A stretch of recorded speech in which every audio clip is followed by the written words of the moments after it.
ஓம் சாந்தி.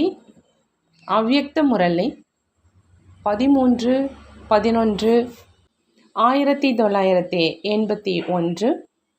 அவ்யக்த பாப்தாதா, மதுபன். பகுத்தறியும் மற்றும் நிர்ணயம் செய்யும் சக்தியின் ஆதாரம் அமைதி சக்தி. இன்றைய முரளினுடைய தலைப்பு பகுத்தறியும் மற்றும் நிர்ணயம் செய்யும் சக்தியினுடைய ஆதாரம் அமைதி சக்தி. இன்று நிர்வாண நிலை, அதாவது சப்தத்திலிருந்து விலகிய அமைதி சொரூப நிலையினுடைய அனுபவம் செய்வித்து கொண்டிருக்கிறாங்க. ஆத்மாக்கள் உங்களுடைய சுய தர்மம், சுகர்மம், சுயஸ்வரூபம், சுய தேசமே அமைதி தான்.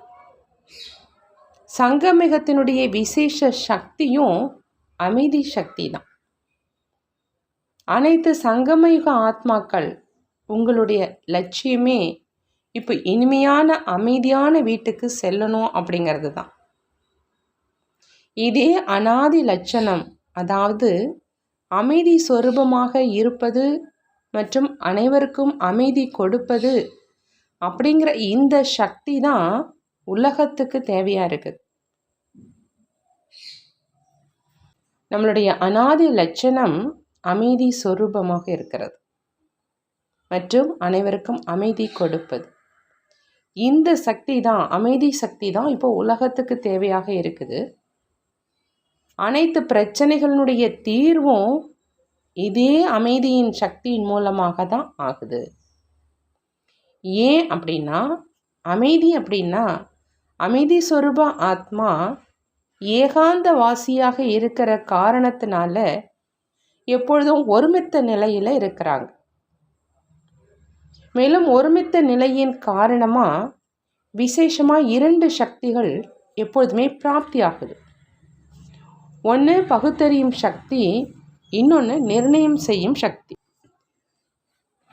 விசேஷமாக இந்த 2 சக்திகள் விவகாரங்கள் மற்றும் பரமாத்மா காரியங்கள் ஆகிய இரண்டினுடைய அனைத்து பிரச்சனைகளுக்குமான சகஜ சாதனம் அப்படின்னு பாபா சொல்கிறாங்க. பரமாத்மாவினுடைய மார்க்கத்தில் விக்ன விநாசக ஆவதற்கான சாதனம் மாயாவை பகுத்தறிவது மற்றும் பகுத்தறிந்ததுக்கு அப்புறம் நிர்ணயம் செய்வது.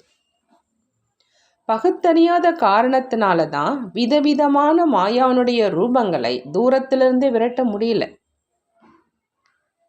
பரமாத்மா காரியத்தில் இருக்கக்கூடிய குழந்தைகளுக்கு எதிரில் மாயாவும் ராயல் ஈஸ்வரிய ரூபத்தை எடுத்து வருது. அதை பகுத்தறிவதற்காக ஒருமித்த நிலையில் இருக்கும் சக்தியின் தேவையாக இருக்குது. மேலும் ஒருமித்த நிலையினுடைய சக்தி அமைதி சக்தியிலிருந்து பிராப்தியாகுதுன்னு சொல்கிறாங்க பாபா.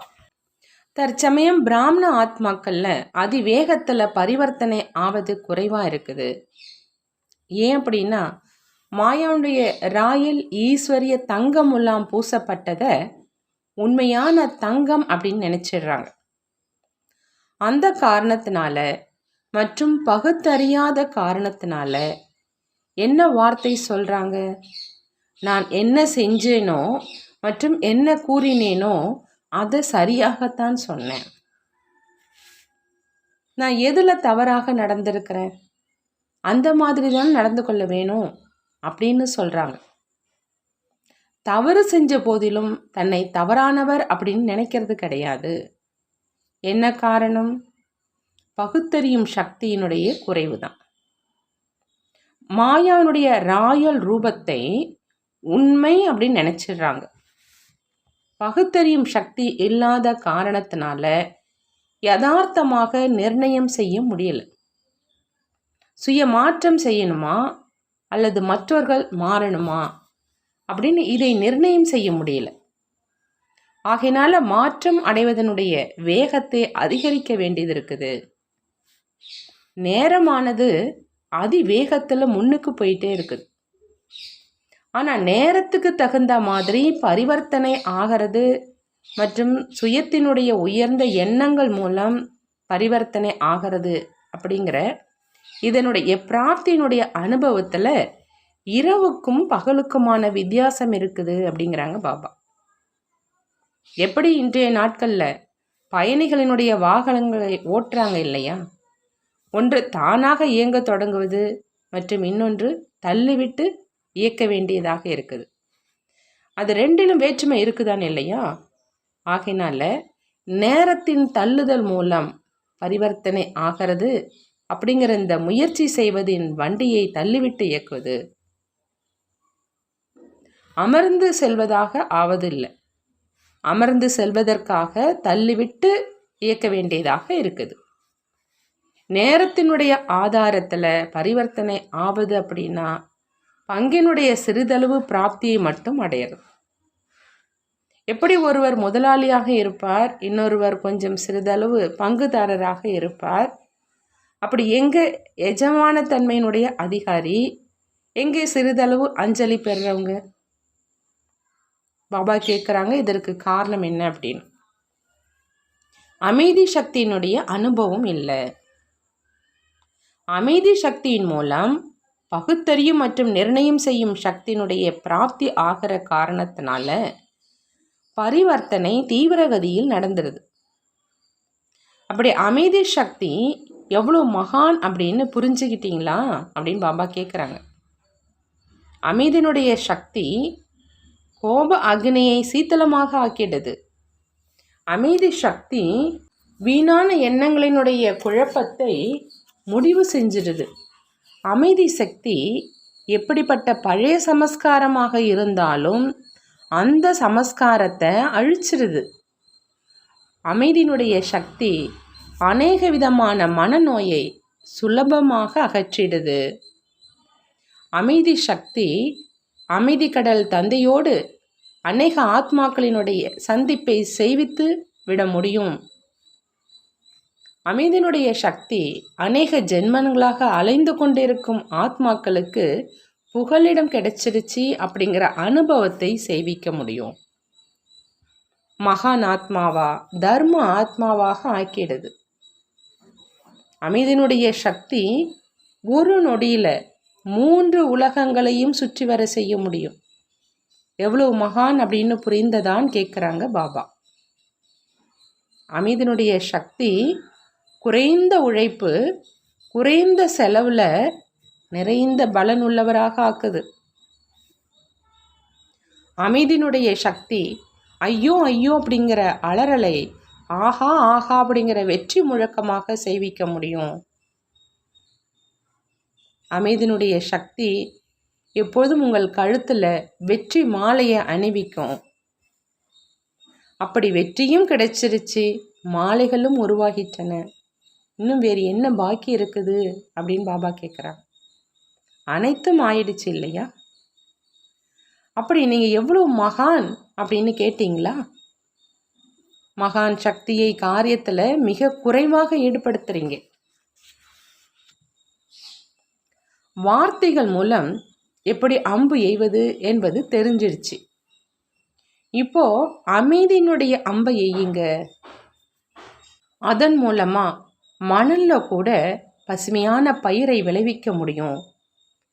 எவ்வளவுதான் கடுமையான பாறையா இருந்தாலும் தண்ணீர் எடுக்க முடியும்.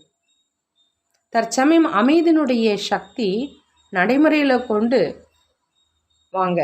மதுபனினுடைய பூமி கூட ஏன் கவர்ந்து இழுக்குது? அமைதியினுடைய அனுபவம் ஆகுது இல்லையா? அதே மாதிரி நாலாபுறங்களிலும் இருக்கிற சேவை நிலையங்கள் மற்றும் இல்லற ஸ்தானங்களை அமைதி குண்டமாக ஆக்குங்க. ஆகையினால 4 பக்கங்களிலும் அமைதியினுடைய கிரணங்கள் உலகின் ஆத்மாக்களை அமைதியின் அனுபவத்தின் பக்கம் கவர்ந்து இழுக்கும் காந்தமாக ஆயிடும். உங்களுடைய அனைத்து ஸ்தானங்களும் அமைதியை பிராப்தி செய்விக்கும் காந்தமாக ஆயிடும். நீங்கள் செல்ல வேண்டியதாக இருக்காது, சுயம் அவங்களே வருவாங்க. அந்த மாதிரியான நேரமும் வரும். ஆனால் எப்போ அனைவரிலும் அமைதியினுடைய மகான் சக்தி நிரந்தரமாக எண்ணம், சொல் மற்றும் காரியத்தில் இருந்து விடுமோ அப்போதான் மாஸ்டர் சாந்தி தேவா ஆயிடுவீங்க. இப்போ என்ன செய்யணும்னு புரிந்ததா அப்படின்னு பாபா கேட்குறாங்க. நல்லது. இந்த முரளி நடந்த அன்று காலை மதுபனில் கர்நாடகா மண்டலத்தை சேர்ந்த ஒரு சகோதரர் திடீரென மாரடைப்பு காரணமாக உடலை விட்டுட்டாங்க. அவருடைய இறுதி சடங்கு அபுவிலேயே செய்யப்பட்டது. பாபா கேட்குறாங்க, இன்று நீங்கள் என்ன பாடம் கற்றுக்கிட்டீங்க அப்படின்னு. கர்நாடகாவை சேர்ந்த குரூப் எந்த பாடத்தை உறுதியாக ஆக்கியிருக்கிறாங்கன்னு கேட்குறாங்க. எப்பொழுதுமே தயார் நிலையில் இருப்பதற்கான பாடத்தை உறுதியாக ஆக்கி இருக்கீங்களா அப்படின்னு கேட்குறாங்க. எப்பொழுதும் உடல் சம்பந்தப்பட்ட உறவுகள், பதார்த்தங்கள் மற்றும் சமஸ்காரங்கள் எல்லாத்தினுடைய பெட்டி படிக்கை எப்பொழுதுமே தயாராக இருக்கணும். படங்களில் கூட உள்ளடக்கும் சக்தியில் என்ன காமிக்கிறாங்க? பெட்டி படிக்கை கட்டப்பட்டு தயாராக இருக்குது, இதைத்தானே காமிக்கிறீங்க இல்லையா? இதை செய்ய வேண்டியதாக இருந்தது, இந்த மாதிரி ஆக வேண்டியதாக இருந்தது, இன்னும் கொஞ்சம் பாக்கி இருந்தது அப்படிங்கிற எண்ணம் கூட வர வேண்டாம். ஒரு நொடியில் தயாராக இருக்கணும். நேரத்தினுடைய அழைப்பு வந்தது, உடனே எவரடி. அப்படி இந்த பாடத்தை உறுதி செஞ்சிருக்கீங்க தான் இல்லையா அப்படின்னு பாபா கேட்குறாங்க. இதுவும் கூட ஆத்மாவினுடைய பாக்கிய ரேகை போடப்பட்டுடுச்சு. பொதுவாக இறுதி சடங்கின் நேரத்தில் ஒரு புரோகிதரை அல்லது பிராமணரை அழைப்பாங்க. அவரும் பிறப்பால் பிராமணன் அப்படிங்கிற பெயர் உள்ளவங்க. மேலும் இங்கே எத்தனை பிராமணர்களினுடைய கைப்பட்டது. மகான் தீர்த்த ஸ்தானம், மிக உயர்ந்த பிராமணனுடைய நினைவில் இருப்பவராக ஆகுக என்பதனுடைய சகயோகம் எவ்வளவு உயர்ந்த பாக்கியமாக ஆயிடுச்சு. அப்படி எப்பொழுதும் எவரடியாக இருப்பதற்கான விசேஷ பாடத்தை அனைவரும் படிச்சிட்டீங்க. அவருடைய மனைவியை பார்த்து பாபா சொல்கிறாங்க, என்ன பாடம் படிச்சிங்க? தன்னுடைய வெற்றி சொரூபத்தை காண்பிச்சிங்க. நீங்கள் தைரியம் நிறைந்தவங்க, சக்தி ரூபத்தினுடைய சொரூபத்தை பிரத்யட்சமாக காண்பிச்சிருக்கீங்க அப்படின்னு சொல்கிறாங்க பாபா. நல்லது.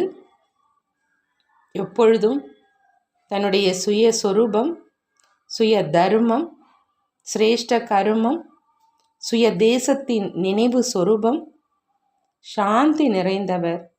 எப்போதும் சாந்தியினுடைய சக்தி மூலம் அனைவரையும் சாந்த சொரூபமாக்குபவர். அமைதி கடலின் அமைதியின் அலைகளில் எப்பொழுதும் மிதந்து கொண்டே அநேகர்களுக்காக தர்ம ஆத்மா, மகானாத்மாவாக ஆகக்கூடிய அந்த மாதிரி அமைனுடைய சக்தி சொரூப உயர்ந்த புண்ணிய ஆத்மா ஆகக்கூடிய ஆத்மாக்களுக்கு பாப்தாதாவின் அன்பு நினைவுகள் மற்றும் நமஸ்காரம் செய்கிறாங்க. நாமும் நம்மளுடைய பாப்தாதாவுக்கு அன்பு நினைவுகள் மற்றும் நமஸ்காரம் செய்வோம். பார்ட்டிகளோடு அவ்யக்த பாப்தாதாவினுடைய தனிப்பட்ட சந்திப்பு. பாபா சொல்கிறாங்க, மகாவீர் குழந்தைகளின் வாகனம் உயர்ந்த நிலை மற்றும் அலங்காரம் அப்படின்னு. அனைத்து சக்திகள் அனைவரும் தன்னை மகாவீர் அப்படின்னு நினைக்கிறீங்க இல்லையான்னு கேட்குறாங்க. மகாவீர் அப்படின்னா பாபா சொல்கிறாங்க, எப்பொழுதும் ஆயுதம் தரித்தவர். சக்திகளையும் மற்றும் பாண்டவர்களையும் எப்பொழுதும் வாகனத்தில் காண்பிக்கிறாங்க, மேலும் ஆயுதமும் காண்பிக்கிறாங்க. ஆயுதம் அப்படின்னா பாபா சொல்கிறாங்க அலங்காரம். அப்படி வாகனத்தில் இருப்பவரும் மேலும் அலங்காரம் செய்யப்பட்டவராக இருக்கிறீங்க. வாகனம் அப்படிங்கிறது உயர்ந்த நிலை மற்றும் அலங்காரம். அனைத்து சக்திகள் அந்த மாதிரி வாகனத்தில் அமர்ந்திருக்கும் மற்றும் அலங்காரம் செய்யப்பட்டவர் தான் காட்சி அளிப்பவராக ஆக முடியும். ஆகையினால சாட்சாத் ஆகி அனைவருக்கும் தந்தையினுடைய சாட்சாத்காரம் செய்விக்கணும். இதுதான் மகாவீர் குழந்தைகள் செய்ய வேண்டிய காரியம். மகாவீர் அப்படின்னா பாபா சொல்றாங்க பறப்பவர். நீங்கள் அனைவரும் பறக்கிறவங்க, அதாவது பறக்கும் கலை உள்ளவர்கள் தான் இல்லையா? இப்பொழுது ஏறும் கலையும் முடிஞ்சிடுச்சு, தாண்டி செல்வதும் முடிஞ்சிடுச்சு. இப்போ பறக்கணும். பறந்தார் மற்றும் சென்றடைந்தார். பறக்கும் கலையில் செல்றதுனால மற்ற அனைத்து விஷயங்களும் கீழே இருந்துருது. கீழே இருக்கிறத சூழ்நிலைகளை, நபர்களை கடந்து செல்வதற்கான அவசியமே இல்லை. பறந்துக்கிட்டே இருந்தீங்க அப்படின்னா நதி, கால்வாய், மலை, மரங்கள் ஆகிய அனைத்தையும் கடந்து சென்று கொண்டே இருப்பீங்க. பெரிய மலை கூட பந்தாகிவிடும். பறக்கும் கலை உள்ளவங்களை பொறுத்தளவில் சூழ்நிலைகளும் ஒரு விளையாட்டு பொம்மை போல. மேலே போனீங்க அப்படின்னா இவ்வளவு பெரிய பெரிய தேசங்கள், கிராமங்கள் அனைத்தும் எப்படி தென்படுது? பொம்மை மாதிரி இருக்குது இல்லையா? ஒரு மாடல் மாதிரி இருக்குது. அப்படி இங்கேயும் பறக்கும் கலையில் உள்ளவங்களை பொறுத்தளவில் எந்த ஒரு சூழ்நிலை மற்றும் தடை விளையாட்டு மற்றும் பொம்மையாகும் எறும்புக்கு சமமானது. எறும்பும் இறந்திருக்குது, உயிரோடு இல்லை. உயிருள்ள எறும்பு கூட சில நேரம் மகாவீரரை வீழ்த்திட முடியும். எறும்பு உயிரோடு இருக்கிற எறும்பு கூட சில சமயம் மகாவீரரை வீழ்த்தழிச்சிடும். ஆகையினால எறும்பும் இறந்திருக்குது. மலையும் கடுகு மாதிரி இல்லை, பஞ்சுக்கு சமமாக இருக்குது. அப்படி நீங்கள் மகாவீர் தான் இல்லையா அப்படின்னு பாபா கேட்குறாங்க. அடுத்து மாயாவை வென்றவதன் ஆகுவதன் கூடவே நீங்கள் இயற்கையையும் வென்றவராக ஆகணும்னு சொல்கிறாங்க. எப்பொழுதும் மாயாவை வென்றவர் மற்றும் இயற்கை வென்றவராக இருக்கீங்களா அப்படின்னு பாபா கேட்குறாங்க. மாயாவை வென்றவராகவோ ஆகிக்கொண்டே இருக்கீங்க, ஆனால் இயற்கையை வென்றவராகவும் ஆகுங்க. ஏன் அப்படின்னா இப்போ இயற்கையினுடைய சீற்றமும் மிக அதிகமாக நடக்கும். அந்த மாதிரியான இயற்கையினுடைய சீற்றத்தில் உறுதியாக இருக்கணும். அந்த மாதிரி உறுதியானவராக ஆகியிருக்கீங்களா அப்படின்னு பாபா கேட்குறார். சில நேரம் கடல் நீர் தன்னுடைய பிரபாவத்தை காண்பிக்கும், சில நேரம் நிலம் தன்னுடைய பிரபாவத்தை காண்பிக்கும். ஒருவேளை இயற்கையை வென்றவராக இருந்தீங்க அப்படின்னா இயற்கையினுடைய எந்த ஒரு சீற்றமும் தன்னை அசைக்க முடியாது. எப்பொழுதும் பார்வையாளராகி அனைத்து காட்சிகளையும் பார்த்து கொண்டே இருப்பீங்க. எப்படி பரிஸ்தாக்களை எப்பொழுதும் உயர்ந்த மலை மேல் காண்பிக்கிறாங்க. நீங்கள் பரிஸ்தாக்கள் எப்பொழுதும் உயர்ந்த நிலையில், அதாவது உயர்ந்த மலை மேல் இருக்கிறவங்க. அந்த மாதிரி உயர்ந்த நிலையில் இருக்கீங்களா அப்படின்னு பாபா கேட்குறாங்க. எந்த அளவுக்கு உயர்வாக இருப்பீங்களோ அந்த அளவு இந்த சீற்றத்தின் குழப்பத்தில் இருந்து இயல்பாகவே விலகி இருப்பீங்க. இங்கே மலை மேல் வர்றீங்க அப்படின்னா கீழே நடக்கும் குழப்பத்தில் இருந்து இயல்பாகவே விலகி இருப்பீங்க இல்லையா? நகரங்களில் எவ்வளவு குழப்பம், மேலும் இங்கே எவ்வளவு அமைதி. எப்பொழுது ஸ்தூல ஸ்தானத்திலும் வித்தியாசம் இருக்குது அப்படின்னா உயர்ந்த நிலை மற்றும் சாதாரண நிலையிலும் எவ்வளவு இரவு பகலுக்கான வித்தியாசம் இருக்கும் அப்படிங்கிறாங்க பாபா. பாபா ஒரு கேள்வி கேட்குறாங்க. எந்த அறிமுகம் புத்தியில் தெளிவாக இருக்குது அப்படின்னா சக்திசாலியான ஆத்மா ஆயிடுவீங்க. எந்த அறிமுகம் புத்தியில் தெளிவாக இருந்தால் சக்திசாலியான ஆத்மாவாக ஆயிடுவீங்க பாபா கேட்குறாங்க. அதுக்கு பாபா பதில் சொல்கிறாங்க, தன்னுடைய மற்றும் நேரத்தின் அறிமுகம் ஒருவேளை புத்தியில் தெளிவாக இருக்குது அப்படின்னா சக்திசாலியான ஆத்மா ஆயிடுவீங்க. தன்னுடைய அறிமுகமும் வேணும், நேரத்தினுடைய அறிமுகமும் வேணும். அப்போ தான் சக்திசாலியான ஆத்மாவாக ஆக முடியும்னு பாபா சொல்கிறாங்க. ஏன் அப்படின்னா இந்த சங்கமேகத்தினுடைய நேரமே உயர்ந்த எதிர்காலத்தை உருவாக்குவதற்கானது. முழு கல்பத்தின் உயர்ந்ததிலும் உயர்ந்த எதிர்காலத்தை இப்பொழுதுதான் உருவாக்க முடியும். சங்கம யுகத்தில் தான் தந்தை மூலமாக அனைத்து அதிகாரங்களும் பிராப்தி ஆகுது.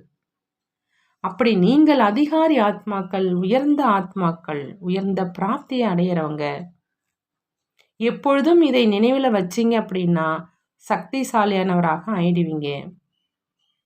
சக்திசாலியானவர் ஆகிறதுனால மாயாவை வென்றவராக ஆயிடுவீங்க. சக்திசாலியான ஆத்மா தடைகளை அழிப்பவராக இருக்கும். எண்ணத்துல கூட தடை வர முடியாது. மாஸ்டர் சர்வ சக்திவான் எப்போதுமே தடைகளை அழிப்பவராக இருப்பாங்கங்கிறாங்க பாபா. நல்லது. வரதானம். ஞானத்தின் நுண்ணிய விஷயங்களை கேட்டு அவற்றை சொரூபத்துல கொண்டு வரும் ஞான சொரூப ஆத்மா ஆகுக. ஞான சொரூப ஆத்மாவா ஆகணும் அப்படின்னா பாபா சொல்றாங்க, ஞானத்துடைய நுண்ணிய விஷயங்கள் எல்லாம் கேட்கணும், அதை சொரூபத்துல கொண்டு வரணும். அவங்க தான் ஞான சொரூப ஆத்மாவாக ஆகலான்னு சொல்றாங்க. ஞான சொரூப ஆத்மாக்கள் ஒவ்வொரு விஷயத்தினுடைய சொரூபத்தின் அனுபவம் செய்கிறாங்க. எப்படி கேட்கறது பிடிச்சிருக்குது, நுட்பமாகவும் அனுபவமாகுது. ஆனால் கேட்பதின் கூடவே உள்ளடக்குவது, அதாவது அதனுடைய சுரூபமாவது அப்படிங்கிற இந்த பயிற்சியும் இருக்கணும். நான் ஆத்மா உடலற்றவன் அப்படின்னு அடிக்கடி கேட்குறீங்க. ஆனால் உடலற்ற நிலையின் அனுபவி ஆகி கேளுங்க. எப்படி புள்ளியோ அதே போல அனுபவமும் இருக்கட்டும். இதன் மூலமா சுத்த எண்ணங்களினுடைய பொக்கிஷம் சேமிப்பாகி கொண்டே இருக்கும். மேலும் புத்தியானது இதிலேயே பிஸியாக இருந்தது அப்படின்னா வீணான எண்ணங்களிலிருந்து சுலபமா விலகிடுவாங்க. ஸ்லோகன். ஞானம் மற்றும் அனுபவத்தின் இரட்டை அதிகாரி தான் கவலையற்ற ஒன்றுமில்லாத சுற்றி வரும் யோகி. கவலையற்ற ஒன்றும் இல்லாம சுத்தி வரக்கூடிய யோகி யாருன்னு பாபா சொல்றாங்க அப்படின்னா ஞானம் மற்றும் அனுபவத்தின் இரட்டை அதிகாரி. நல்லது. இந்த முரளி என்னுடைய சாரம் பாபா சொல்றாங்க, குழந்தைகள் உங்களுக்கு எதிரில் மாயா ராயல் ஈஸ்வரிய ரூபத்தை எடுத்துட்டு வருது. அதை பகுத்தறிவதற்கு ஒருமித்த நிலையில் இருக்கக்கூடிய சக்தியினுடைய தேவையா இருக்கு. ஒருமித்த நிலையினுடைய சக்தி அமைதி சக்தியிலிருந்து தான் பிராப்தி ஆகுதுன்னு சொல்றாங்க. இந்த முரளியில பாபா அமைதி சக்தியினுடைய மகத்துவத்தை சொல்றாங்க. அமைதி சக்தி கோப அக்னியை சீத்தளமாக ஆக்குது. வீணான எண்ணங்களினுடைய குழப்பத்தை முடிவு செஞ்சிருது. பழைய சமஸ்காரம் எப்படி இருந்தாலும் அதை அழிச்சிருது. அநேக விதமான மனநோயை அகற்றிடுது அமைதி சக்தி. பல ஜென்மமா அலைஞ்சிட்டு இருக்கிற ஆத்மாவுக்கு புகலிடம் கிடைச்சிருச்சு அப்படிங்கிற அனுபவத்தை இந்த அமைதி சக்தி கொடுக்குதுங்கிறாங்க பாபா. மகான் ஆத்மாவும் தர்ம ஆத்மாவாகவும் இந்த அமைதி சக்தி தான் ஆக்குது. ஒரு நொடியில 3 உலகங்களையும் சுற்றி வர செய்ய முடியும் இந்த அமைதி சக்தி மூலமா. பாபா சொல்றாங்க, குறைந்த உழைப்பு, குறைந்த செலவு, நிறைய பலன் உள்ளவராக இந்த அமைதி சக்தி ஆக்கிடுது. உலகத்துல ஐயோ ஐயோன்னு அலறிக்கிட்டு இருக்கிற ஆத்மாக்களை ஆஹா ஆஹா அப்படின்னு வெற்றி முழக்கம் செய்விக்க வைக்கிது இந்த அமைதி சக்தி. இவ்வளவு மகான் சக்தி நிறைந்தது. இந்த அமைதி சக்தி தான் எப்போதுமே உங்கள் கழுத்துல வெற்றி மாலையை அணிவிக்கும் அப்படிங்கிறாங்க. அதனால பாபா சொல்றாங்க, மணல்ல கூட பசுமையான பயிரை விளைவிக்க முடியும். கடுமையா பாறை இருந்தாலும் அதுல தண்ணீர் எடுக்க முடியும். ஆகையினால இப்போ அமைதியின் அம்பை எய்யுங்க. நாலாபுறங்களிலும் இருக்கின்ற சேவை நிலையங்கள், இல்லற ஸ்தானங்களை அமைதி குண்டமாக ஆக்குங்க. அப்போ அதனால 4 பக்கங்களிலும் அந்த அமைதியினுடைய கிரணங்கள் உலகினுடைய ஆத்மாக்களை அமைதியினுடைய அனுபவத்தின் பக்கம் கவர்ந்து இழுக்கக்கூடிய காந்தமாக ஆயிடும். நீங்க போக வேண்டி இருக்காது, அவங்களே வருவாங்க. அப்போ அந்த மாதிரியான நேரமும் வரும் பாபா சொல்றாங்க. ஆனா எப்போ அனைவரிலும் இந்த அமைதியினுடைய மகான் சக்தி நிரந்தரமா எண்ணத்துல, சொல்லல, காரியத்துல இருக்குமோ அப்பதான் மாஸ்டர் சாந்தி தேவாவா ஆயிடுவீங்க அப்படிங்கிறாங்க பாபா. அடுத்து குழந்தைகளை பார்த்து, மகாவீர் குழந்தைங்க நீங்க எப்போதுமே பறந்துகிட்டே இருங்க. பறக்கும் கலை உள்ளவர்களை பொறுத்தளவில் சூழ்நிலைகள் ஒரு விளையாட்டு பொம்மை மாதிரி இருக்கும். மாயாவை வென்றவர் ஆகிறது கூடவே நீங்கள் இயற்கையும் வென்றவராக ஆகணும்னு சொல்கிறாங்க பாபா. இந்த சங்கம யுகத்தினுடைய நேரம் உயர்ந்த எதிர்காலத்தை உருவாக்குவதற்கானது. இந்த முழு கல்பத்திலையும் உயர்ந்ததிலும் உயர்ந்த எதிர்காலத்தை இந்த சங்கம யுகத்தில் மட்டும்தான் உருவாக்க முடியும். இந்த சங்கம யுகத்தில் தான் தந்தை மூலமாக எல்லா அதிகாரங்களும் பிராப்தியாக ஆகுது. அப்போ இந்த நினைவு உங்களுக்கு இருக்கணும்னு சொல்கிறாங்க பாபா. நீங்கள் அதிகாரி ஆத்மாக்கள், உயர்ந்த ஆத்மாக்கள், உயர்ந்த பிராப்தியை அடைகிறவங்க, இந்த நினைப்பு நீங்கள் வச்சுட்டு இருந்தீங்கன்னா நீங்கள் சக்திசாலியானவங்களாக ஆயிடுவீங்க. அப்போ நீங்கள் சக்திசாலியாக ஆனால் மாயாவை வென்றவராக ஆயிடுவீங்க. மாஸ்டர் சர்வ சக்திவான் எப்பொழுதுமே தடைகளை அழிப்பவராக இருப்பாங்க. ஆகையினால தன்னுடைய அறிமுகம் மற்றும் இந்த நேரத்தினுடைய அறிமுகம் புத்தியில் தெளிவாக இருக்கணுங்கிறாங்க பாபா. ஞானஸ்வரூப ஆத்மா எப்படி இருக்கணும் அப்படின்னா, ஞானத்தினுடைய நுண்ணிய விஷயங்களையும் சொரூபத்தில் கொண்டு வரணும்.